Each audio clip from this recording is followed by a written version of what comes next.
What's up, Buttlings? How's it going? I'm back with another WoW lore video. I said I'd do more than one this week. I didn't lie. It just took me a while. We're just going to pick up from where we left off in part 3, so let's go!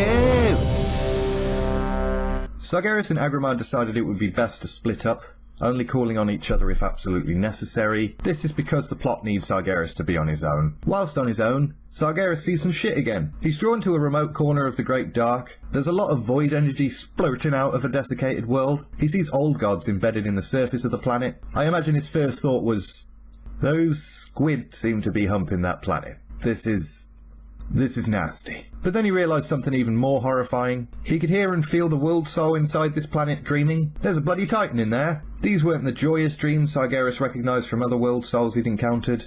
These were dark and twisted nightmares. The old gods had burrowed their tendrils deep and enveloped the sleeping titan's spirit. There were also some Nathrezim sort of hanging around the old gods, basking in their power. Sargeras captured and ruthlessly interrogated them.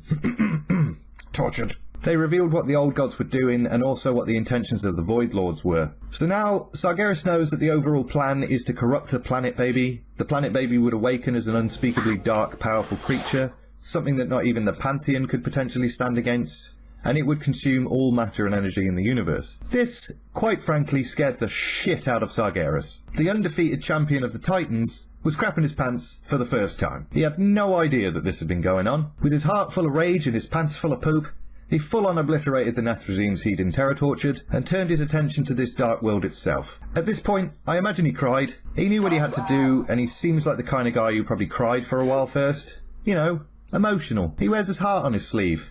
He's sensitive. And then he took his sword and he split the world in two. Like full-on baboosh.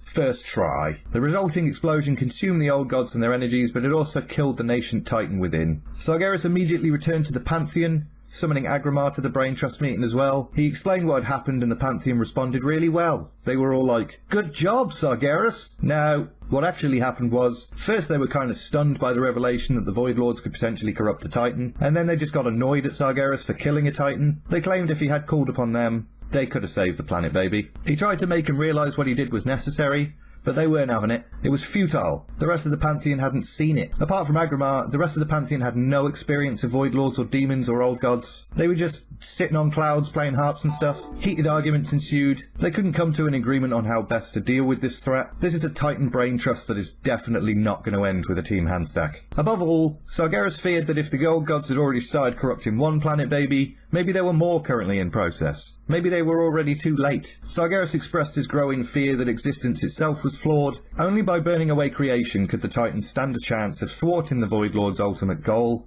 In his mind, even a lifeless universe was better than a void universe, and besides, life had taken root before. Maybe after they deal with the corruption, it would again. It was at this point that the rest of the Pantheon kind of just stared at Sargeras, mouths wide open, complete disbelief. I'm pretty sure one of them probably said, "What was all that about?" Another one was like, "Hold me back, Gorganon, hold me back." A&R reminded Sargeras that they had sworn to protect living things. Nothing could be so bad that it would warrant full-blown extinction. Even Agramar was like, "Yeah, I think there's maybe a better way to deal with this issue. I mean, you're my boy, Sargeras, but I disagree with that weird-ass shit that just came out of your mouth." This was pretty much the last straw for Sargeras. He felt betrayed by his own peeps, especially Agramar, his main peeps. He stormed off. He knew full well they were never going to see reason. If they wouldn't help him, he'd do it himself. This was the last time the Titans of the Pantheon would see Sargeras as one of their own. And that's where we'll leave it for this video. That was pretty cool, wasn't it? Things are starting to take shape. We got drama, we got action, we've got horror, we've got bromance, bit of bromance in there. It's got everything.